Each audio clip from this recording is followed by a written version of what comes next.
नमस्कार दोस्तों, पाथफाइंडर पर आप सभी का स्वागत है। दोस्तों आज हम बात करने वाले हैं एक बहुत ही सेंसिटिव टॉपिक पर, जिसमें एक बहुत इंपॉर्टेंट क्वेश्चन है जिसको आज हम केटर करेंगे। Can the personal law of a religion override the law to prevent child marriage? क्या किसी भी धर्म का पर्सनल लॉ, हिंदू लॉ या मोहम्मडन लॉ, क्या वो ओवरराइड कर सकता है किसी ऐसे एक्ट को जो क्रिएट की गई है, बनाई गई है, विच प्रिवेंट चाइल्ड मैरिज? इसी के बारे में आज हम बात करेंगे। एग्जैक्टली क्या न्यूज़ है, क्या है, इन सबको देखते हैं।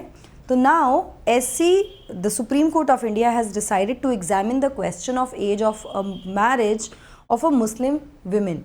ये एक मुद्दा था जो हाई कोर्ट से अब सुप्रीम कोर्ट पहुंचा है। NCPCR which is national commission for protection of child rights ने ये पिटिशन फाइल की है सुप्रीम कोर्ट में, और सुप्रीम कोर्ट को इस संदर्भ में संज्ञान लेने के लिए कहा गया है। Now can personal law of a religion override the provisions of law to prevent child marriage? Court past में डिफर किया है इस मैटर पर, इस क्वेश्चन पर, और NCPCR ने चैलेंज किया है decision of Punjab and Haryana high court on the same issue. Exactly क्या है वो देख लेते हैं, इसके बारे में जानते हैं आगे। तो सुप्रीम कोर्ट ने मंडे को एक इशू नोटिस करते हुए कहा कि एक पिटिशन जो NCPCR national commission for protection of child rights के द्वारा भेजी गई है सुप्रीम कोर्ट में, उसको एडमिट किया गया और अग्री किया है कि वो एग्जामिन करेंगे ऑर्डर को पंजाब और हरियाणा हाई कोर्ट के, जिसमें एक माइनर गर्ल को, who was 16 years at that time, उसको अलाउ किया गया to marry a person of her choice. तो यहाँ पे कुछ जो क्वेश्चंस हैं वो ये हैं कि क्या a girl who is a minor can decide whom she wants to marry and all these things, इनके बारे में आज हम बात करेंगे। यहाँ पर सुप्रीम कोर्ट में जो बेंच है of justices SK Kaul and Abhay SO का, उन्होंने एक सीनियर एडवोकेट राजशेखर राव को भी एमिकस क्यूरी की फॉर्म में यहाँ पर अपॉइंट किया है ना। What is an amicus curiae? Amicus curiae is a person जो उस केस से रिलेटेड नहीं होते हैं, but he kind of act as a legal advisor sometimes in the investigation and the issues of the court. ठीक है, not related to the same case, but उस संदर्भ में कुछ information या कुछ भी investigation में participate करने के लिए this person is appointed. ठीक है, generally he is a legal professional in the matter to assist the court. Court को असिस्ट करने के लिए। वहीं पर सॉलिसिटर जनरल तुषार मेहता जो हैं वो NCPCR की तरफ से इसमें आएंगे। उन्होंने सबमिट किया है कि ये काफ़ी सीरियस इशू है और कहीं ना कहीं जो भी ऑब्जर्वेशन है जो दी गई है जजमेंट में, उसको स्टे किया जाना चाहिए। Let's see what happens. अभी सुप्रीम कोर्ट इस पर संज्ञान लेंगे और उसके बाद देखते हैं सुप्रीम कोर्ट इसमें क्या जजमेंट देते हैं। एग्जैक्टली क्या केस है आज हम वो जानने का प्रयास करेंगे। बट बिफोर मूविंग फॉरवर्ड, आप मुझे फॉलो कर सकते हैं दोनों टेलीग्राम चैनल्स पर for all my class update schedules and PDFs। Unacademy app पर भी आप मुझे फॉलो कर सकते हैं दोस्तों, मेरी सभी special class and plus courses के लिए। एनरोल करने के लिए आपको सिर्फ मेरा कोड यूज़ करना है NDLive10। नाउ एग्जैक्टली क्या था, इशू क्या हुआ है, जजमेंट क्या आया है? तो पंजाब हरियाणा हाई कोर्ट का जो ऑर्डर था जून में इस साल, पंजाब हरियाणा हाई कोर्ट ने रूल किया एक केस में जो कि फाइल किया गया था दो पेटिशनर्स के द्वारा। एक माइनर मुस्लिम विमेन जिसकी उम्र 16 साल थी and a Muslim man age 21 years. इनके द्वारा ये पिटिशन हाई कोर्ट गई और जिसमें ऑर्डर किया गया था, बेसिकली ये क्यों पहुँचे थे कोर्ट, ये दोनों जन, the girl and the boy, they approach the court और इनको प्रोटेक्शन चाहिए थी अपनी फैमिली से, because the families were opposing the marriage. वो इनकी जो शादी थी उसको अपोज कर रहे थे, जो एक रिलीजियस कस्टम्स के अकॉर्डिंग शादी इन्होंने कर ली थी। मतलब they decided to get married and the families were against it, so they went to the court to seek protection from the families. यहाँ पर एक सिंगल जज बेंच ने हाई कोर्ट की ऑर्डर पास किया जिसमें अलाउ किया गया प्रोटेक्शन टू द कपल। यहाँ पर जजमेंट में कहा गया, कोर्ट ने कहा कि कोर्ट अपनी आंखें बंद नहीं कर सकता इस फैक्ट से कि भाई जो पिटिशनर्स हैं वो एप्रीहेंसिव हैं और उनकी जो भी प्रॉब्लम्स हैं, जो उनकी समस्या हैं, उनको एड्रेस करना होगा। मियरली बिकॉज पिटिशनर्स फैमिली की विशेस के अगेंस्ट उनकी शादी हुई है, उनको डिप्राइव नहीं किया जा सकता उनकी फंडामेंटल राइट से, as envisaged in the constitution of India. Fundamental right where we have a right to choose the person we want to marry. हमारी आर्टिकल 21 के under this is a fundamental right of a girl and a boy that we can decide whom we want to get married to. यहाँ पर जो question consider नहीं किया गया, that was the age of the girl here, ठीक है, which was 16 years at that time. Now इसमें question जो था वैलिडिटी का अंडर द लॉ क्या था, now the legal age of marriage is 18 and 21, 18 साल लड़की के लिए और 21 साल पुरुष के लिए रेस्पेक्टिवली, ये लीगल एज है ना। लेकिन marriage at a younger age comes under the band practice of child marriage. ये बड़ा एक क्वेश्चन था कि भाई अगर इससे कम उम्र में शादी हो रही है, 18 साल से कम उम्र की अगर लड़की है और वो शादी कर रही है, 21 साल से कम उम्र का लड़का है, तो वो अंडर द एक्ट जिसमें बैन किया गया है प्रैक्टिस को चाइल्ड मैरिज की, उसमें आता है। नाउ यहाँ पर ये कहा गया है कि ये यूनिफॉर्म नहीं है across all the communities. Now we know that there are lot of topics specially when it comes to the marriage, divorce, inheritance. India में केवल एक यूनिफॉर्म सिविल कोड नहीं है हमारे यहाँ अभी जो धर्म के लॉज हैं, हिंदू लॉ, मोमडन लॉ, उनके अकॉर्डिंग भी अभी संज्ञान लिया जाता है चीज़ों का, उनके अकॉर्डिंग भी चला जाता है। तो यहाँ पर यही बात क्लैरिफाई की गई कि भाई ये ठीक है, ये एज की बात हम मानते हैं लेकिन ये यूनिफॉर्म नहीं है अक्रॉस कम्युनिटीज़।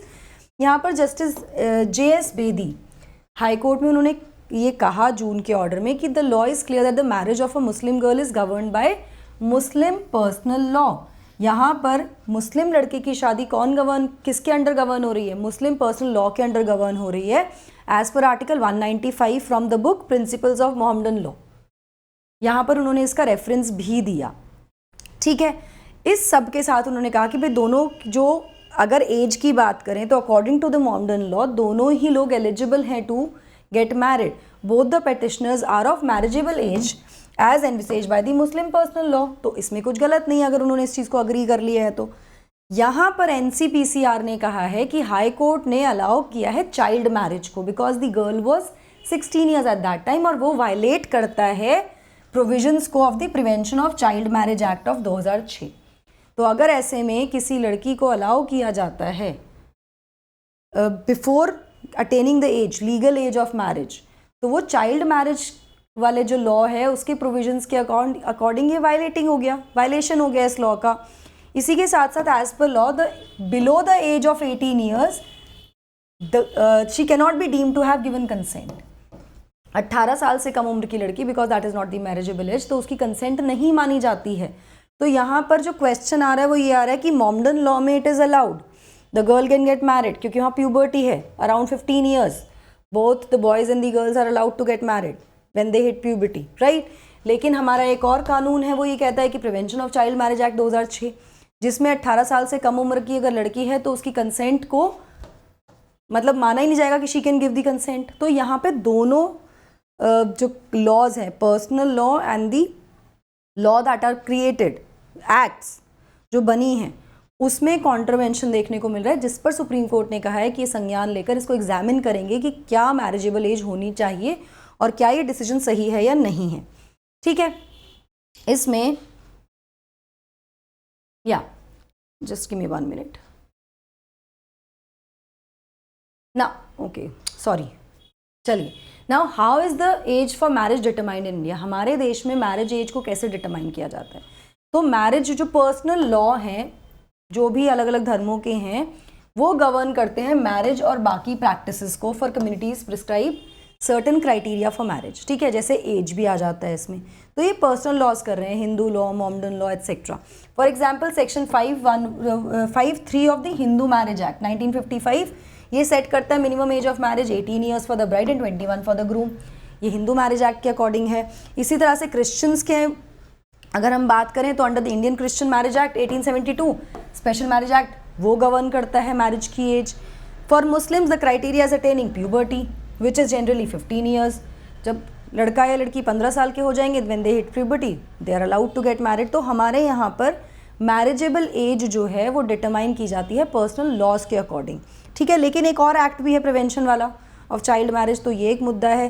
तो अब इन केसेस में क्या होता है, जनरली क्या होता है, तो यहाँ पर मैं आपको बता दूं कि this is not the first time जब इस तरह के केसेस सुप्रीम कोर्ट में गए हैं और जहाँ पर पर्सनल लॉ और जो कानून एक्ट्स बने हैं संविधान के दायरे में रहते हुए उनमें ओवरराइडिंग पावर्स को देखा गया है और उसका संज्ञान लिया गया है।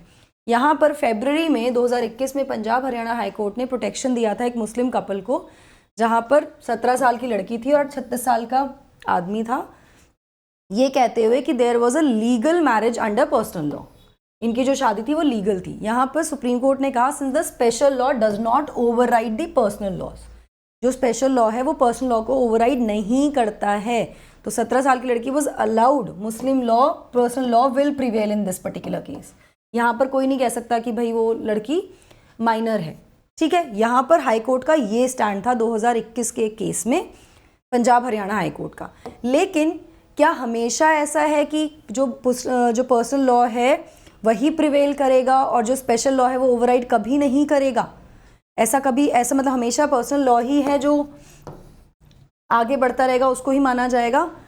Personal laws have been overridden as well, उनको भी कई बार ओवरराइड किया गया है, जैसे कि 1996 में ऑनरेबल सुप्रीम कोर्ट ने अग्री किया था केरला हाई कोर्ट के जजमेंट में, जिसमें उन्होंने कहा था कि जो भी जो चर्च वाले जो कोर्ट्स होते हैं ना क्रिश्चियन मैरिजेस में, तो वो ग्रांट कर सकते हैं डिवोर्स या नलीफाई कर सकते हैं क्रिश्चियन मैरिज को, ठीक है।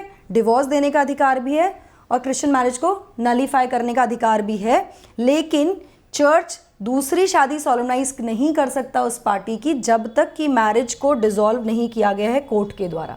यानी कि क्रिश्चियन लॉज के according the church can nullify the marriage, can do go for the separation, चलो ठीक है जी, अलग भी कर दिया, नलीफाई भी कर दी शादी, लेकिन क्या उसी कपल की दूसरी शादी करवाई जा सकती है चर्च के अकॉर्डिंग, चर्च के द्वारा सॉलमनाइज हो सकती है? तो यहाँ पर केरला हाई कोर्ट ने कहा था कि नहीं, जब तक कि कोर्ट के द्वारा डिवोर्स नहीं होता तब तक दूसरी शादी सॉलमनाइज नहीं हो सकती। यानी कि यहाँ पर जो स्पेशल लॉज हैं वो ओवरराइड कर रहे हैं पर्सनल लॉज को। तो ऐसा पास्ट में भी हुआ है जहाँ पर ओवरराइड किया गया। अभी हाल ही का रिसेंट हमने देखा the Saira Bano case versus union of India 2017 में, यहाँ पर सुप्रीम कोर्ट ने डिक्लेयर किया कि प्रैक्टिस ऑफ इंस्टेंट ट्रिपल तलाक as unconstitutional, which again is, जो ट्रिपल तलाक की प्रैक्टिस है that comes under the Muslim personal law, लेकिन इसको गैर संवैधानिक घोषित कर दिया गया। तो ओवरराइड पहले भी किया गया है पर्सनल लॉज को। अभी हमको ये देखना है कि इस पर्टिकुलर केस में सुप्रीम कोर्ट क्या डिसीजन लेते हैं। Will wait for the decision and will see where it goes. But यहाँ पर मैं सिंपल आपको बता दूं कि यहाँ पर दो मेन चीज़ें हैं, एक personal law versus the constitutional acts that have been created for the protection, जिसमें कि प्रिवेंशन ऑफ चाइल्ड मैरिज जो एक्ट है वो, दूसरा फंडामेंटल राइट आर्टिकल 21 के अंडर, तो उसमें क्या एज क्राइटेरिया मेंशन किया जाएगा, क्या लिया जाएगा, इन सब चीज़ों के बारे में डेफिनेटली सुप्रीम कोर्ट की तरफ से कोई ना कोई डिसीजन यहाँ पर आएगा। We just have to wait for the decision here. चलिए दोस्तों, आप इस बारे में क्या सोचते हैं मुझे कमेंट सेक्शन में ज़रूर बताइएगा।